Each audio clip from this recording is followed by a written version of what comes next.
the Angelic Encyclopedia class, we're doing a whole new process where, we've been doing angels for a while, but there is the universal angelic process, which is a much deeper dive on breaking the trauma loops and the loops in the body that stimulate mental processes, especially the intellect, but in a negative way. Be it repetitive thoughts, repetitive thinking, repetition in patterns. And we're utilizing the work with the angels and this whole process to really shift the body into a deeper state of healing and a deeper state of intuition. And intuition is just another way of saying healing. But when we think of healing, we think of physical healing, but this is physical, psychological, relationship, environmental, but also spiritual. And it is tied to a breaking of patterns.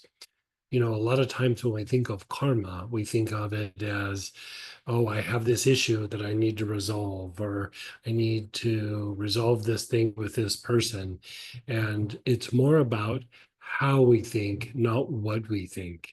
And how we think is tied more to, are we in that thought process of intellect where we're repeating things and maintaining it and trying to break out of a pattern, but we do it through the intellectual processes, which is tied to, that saying that the path to hell is paved with good intentions. You might have good intentions, but because of the kind of thinking that we're doing, you kind of end up making not so good choices, or not really learning the lesson, or making it about conflict. Where when you're engaging the intuitive process and directing it to parts of the body, not only are you healing, you're releasing these trauma loops, you're releasing these loops that get triggered and that we just keep doing the same behavior over and over again. But you're starting to think a different way. You're starting to think with a part of your brain that's always been there, but is never engaged.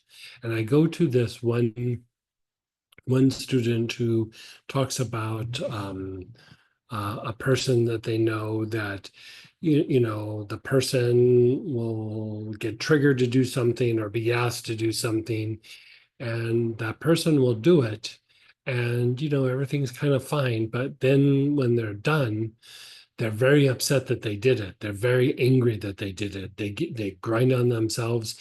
So there's anger, and there's actually even a bit of self-hatred. And the person will keep going, why did I do this? I don't understand why I did it.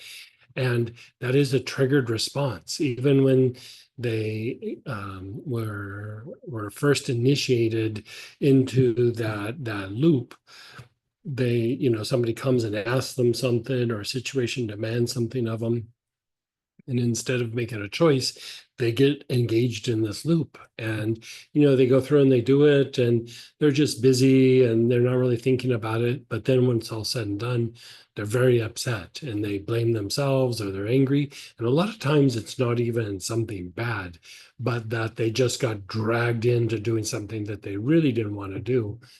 They don't understand why, and it's tied to these loops. And when we go through and we do that process, like feel it in the body, okay, now observe it, you're starting to break out of those loops. So that was a precursor to what we're going to do with the universal angelic process. Now that we have practiced that, and if you haven't, you'll be practicing it, but now it's this process that directs angelic energy at these particular areas. And like, I would say it's like steroids on steroids on steroids, directing it at these areas to go through and break out of these loops. But also the act of thinking this way literally generates good karma. Like, you're not just breaking out of something that might be some sort of karmic issue, but how you think about it is actually generating good karma that helps you to break out of the pattern to an even deeper degree. So we're going to be working with more than 50 angels, and we'll be doing this universal angelic process. I hope you can join us. Take care.